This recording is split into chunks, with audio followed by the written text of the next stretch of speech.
Assalamualaikum warahmatullahi wabarakatuh. Kembali berjumpa dengan Bapak Muhammad Amin dalam pembelajaran IPS.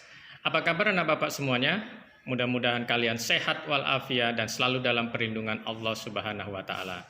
Tak jemu-jemu Bapak ingatkan kepada kalian semua untuk selalu bersemangat. Jangan mudah menyerah. Harus optimis dalam menatap masa depan.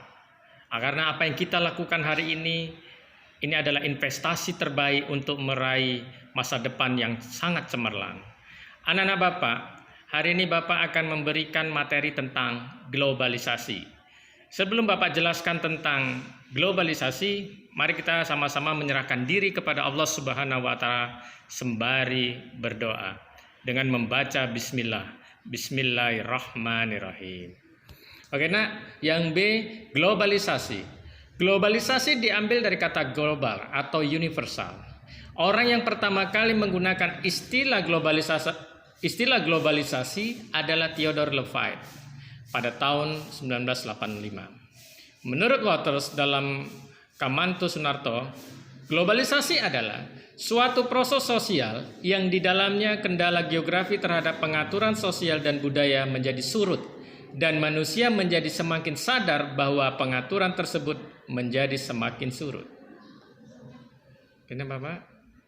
Menurut pendapat ahli yang lain, menurut Haralambos dan Marin Halbern, globalisasi diartikan sebagai suatu proses di mana batas-batas negara luluh dan tidak penting lagi bagi kehidupan sosial.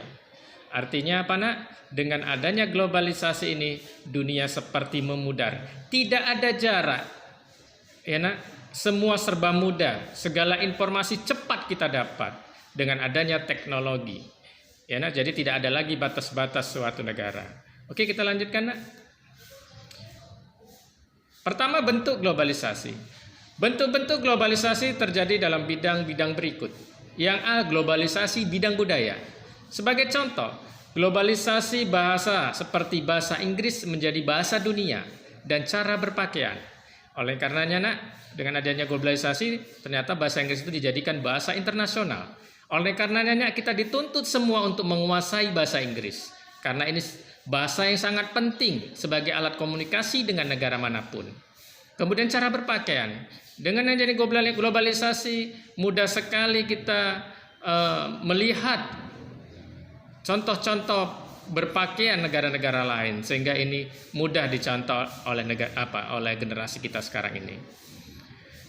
Globalisasi budaya mempunyai dampak negatif, yaitu memberikan ancaman terhadap budaya lokal. Secara perlahan budaya lokal akan tergeser dan masuknya budaya luar yang tidak sesuai dengan norma budaya lokal. Hati-hati, nak, kita dengan adanya globalisasi budaya ini, nak.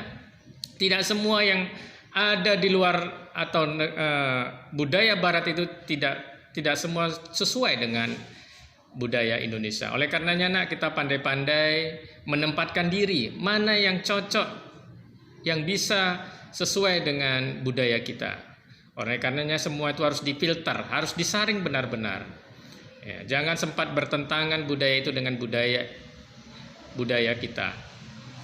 Adapun dampak positif dapat memperkaya budaya bangsa. Oke, nah, kita lanjutkan. Yang ke B, globalisasi komunikasi. Komunikasi adalah proses penyampaian pesan atau informasi dari satu pihak ke pihak yang lain.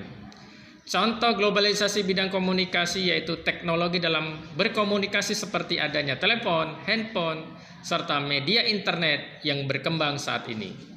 Ya, saya yakin kamu contoh-contoh ini paham semua. Dan ini mempunyai dampak, nah, baik dampak positif maupun dampak negatif.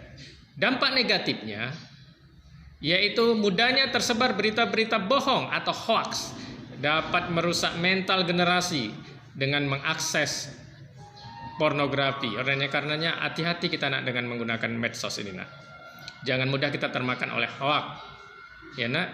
Nah, kalau ada suatu berita, betul-betul berita itu kita teliti. Ya, jangan mudah kita langsung percaya. Apalagi, nak, dengan sekarang ini mudah sekali generasi mengakses pornografi. Ini sangat bertentangan dengan moral kita, nak, dan ini sangat membahayakan mental anak-anak bangsa kita. Kemudian, globalisasi komunikasi mempunyai dampak positif, yaitu mengakses informasi lebih cepat dan mudah sehingga lebih efektif dan efisien. Kita lanjutkan. Yang C, globalisasi bidang ekonomi. Adapun yang menandai globalisasi bidang ekonomi yaitu dengan adanya perdagangan bebas. Apa itu perdagangan bebas? Perdagangan bebas adalah sistem perdagangan yang makin luas dan menghilangkan hambatan-hambatan tidak lancarnya perdagangan internasional. Jadi dalam perdagangan bebas intinya tidak ada hambatan-hambatan lagi, nak. Semua negara bebas ya melakukan perdagangan dengan negara lain. Contoh globalisasi di bidang ekonomi yaitu di Eropa terdapat European Free Trade Association atau EFTA. Ya. Atau asosiasi perdagangan bebas bagi negara-negara Eropa. Dan European Community, ya.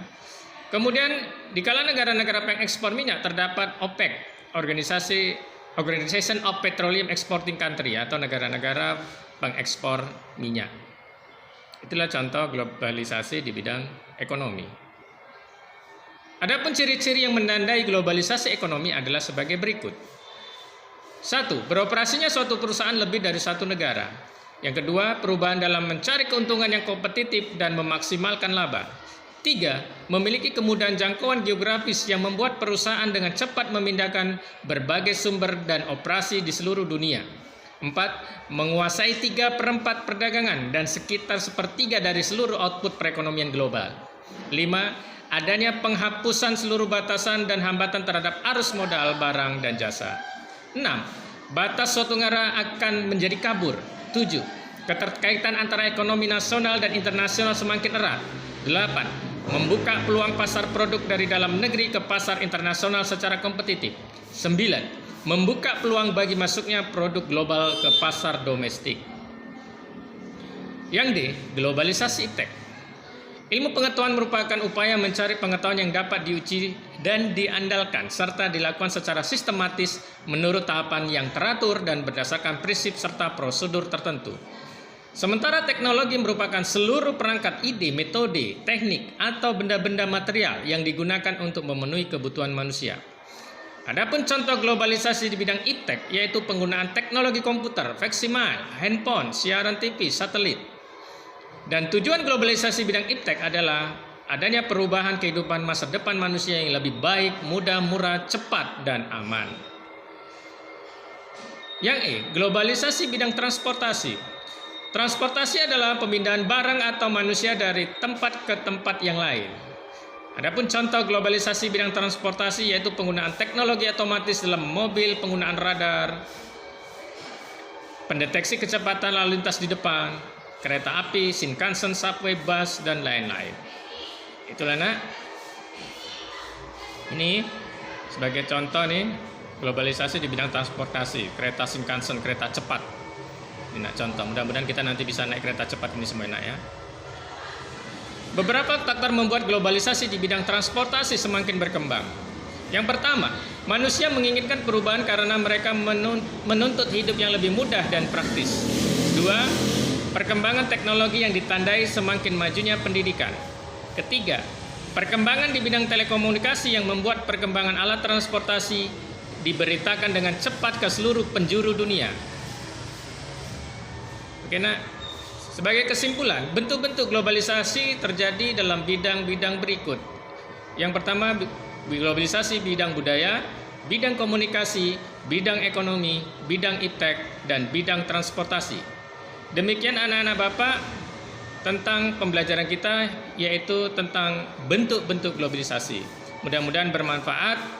Mari kita tutup dengan membaca hamdalah. Alhamdulillahirabbil alamin.